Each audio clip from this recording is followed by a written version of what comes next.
অত্যন্ত দুঃখজনক হলে এটি সত্য যে গত পরশু রাত্রে আপনাদের এখানে দোকানগুলোতে আগুন লেগে 3টি দোকান একদম ভস্মীভূত হয়েছে এবং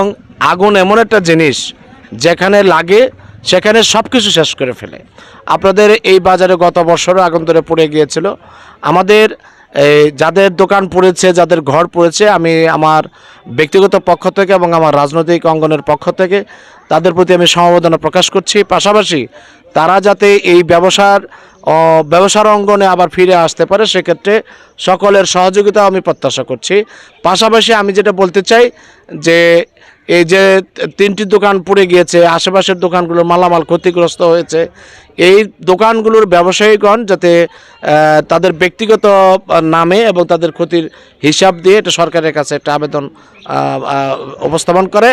এবং এই আগুন উপস্থাপন করে আমি সেই চেষ্টা করব যে সরকারের পর্যায়ে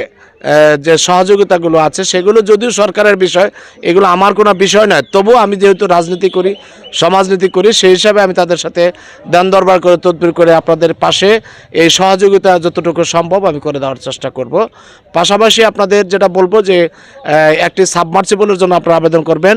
ভবিষ্যতে আগুন লাগলে অন্তত সাবমার্সিবল থেকে যদি প্রাথমিকভাবে আপনারা পানি সরবরাহ করতে পারেন সেই জন্য একটা সাবমার্সিবলের আবেদন করবেন। সেই আবেদনের জন্য আমি সর্বাত্মকভাবে চেষ্টা করব যাতে আপনাদের এই বাজারে একটি সাবমার্সিবল স্থাপন করা যায় এবং সেটার দরকার হলে আপনার লম্বা ফিতা রাখবেন, ইলেকট্রিক কানেকশন থাকবে, যে কোনো সময় যে কোনো দিকে যেন পানি সরবরাহ করা যেতে পারে। আর ব্যক্তিগতভাবে আমি এটা আমার রাজনৈতিক অঙ্গন এবং আমার সামাজিক অঙ্গনে যারা তাদের সাথে পরিচয় সম্পর্ক আছে আমি তাদের সাথে কথা বলে কিভাবে আমি ব্যক্তিগতভাবে এবং সমষ্টিগতভাবে কিভাবে আপনাদের পাশে দাঁড়াইতে পারি সেই চেষ্টা আমি করব। পাশাপাশি আপনাদের মনে রাখতে হবে যে এই যে ব্যবসায়ীর ঘরগুলো পড়ে গিয়েছে সেই ব্যবসায়ীগুলো আপনাদের বাজারেরই একজন ব্যবসায়ী, আপনি একজন ব্যবসায়ী, আপনাদের পেশা হিসাবে আপনাদের পেশাজীবী একজন ভাই হিসেবে আপনারাও তাদের পাশে থাকবেন এবং সহযোগিতা করবেন যাতে এই অন্যের সহযোগিতার প্রত্যাশায় থেকে লম্বা সময়ের অপেক্ষা না করে নিজেদের সহযোগিতার মধ্য দিয়ে তারা যাতে এগুলো তাড়াতাড়ি পরিষ্কার পরিচ্ছন্ন করে তারা এই ব্যবসার অঙ্গনে ফিরে আসতে পারে সেই সহযোগিতা আপনারা সকলে করবেন। এবং আমি ব্যক্তিগতভাবে আমি আবারও বলছি, আমি ব্যক্তিগতভাবে আমার রাজনৈতিক অঙ্গন এবং সামাজিক অঙ্গন নিয়ে আমরা চেষ্টা করব এখানে তাদের যতটুকু সহযোগিতা করা যায় এবং সরকারি যে আবেদনগুলো আপনারা করবেন সেগুলো যাতে যথাস্থান থেকে যথাসময়ে আপনাদের সহযোগিতা আসে সে চেষ্টা আমি আপনাদেরকে করব। এবং আমি গতকালকেই আসতে চেয়েছিলাম কিন্তু আমার ড্রাইভার না থাকার কারণে আমি গতকালও আসতে পারি নাই, আজকেও ড্রাইভার নেই, আমি নিজে গাড়ি ড্রাইভ করে এখানে এসেছি। আমি আমার এই জন্য একটি দরদ যে আমি এই পার্শ্ববর্তী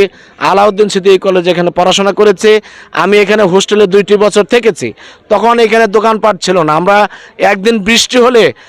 এখানে খাওয়ার মতো কোনো হোটেল ছিল না, আমরা এই দোকানপাট থেকে চিরামুড়ি কিনে আমরা খেতাম। আমার এই জন্য আউলিয়াবাদের সাথে আমার যে হৃদয়ের যে সম্পর্ক এবং এই আউলিয়াবাদের বহু মানুষের সাথে আমার তখন থেকে একটা সম্পর্ক রয়েছে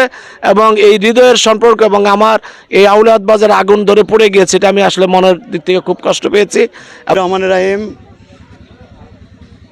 গত 2 দিন আগে আউলিয়াবাদ বাজারে ঘটে যাওয়া আগুনের অগ্নিবাদ হওয়ার পরে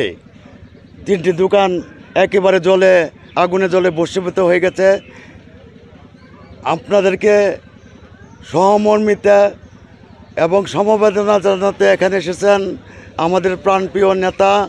টাঙ্গাইল জেলা জিয়া পরিষদের সভাপতি, কালিহাতী উপজেলার আগামী জাতীয় সংসদ নির্বাচনের মনোনয়ন পদপ্রার্থী আমার স্যার, এই পার্কি ইউনিয়নের কৃতি সন্তান শিক্ষক নেতা জনাব আব্দুল আওয়াল সাহেব, আওয়াল স্যারকে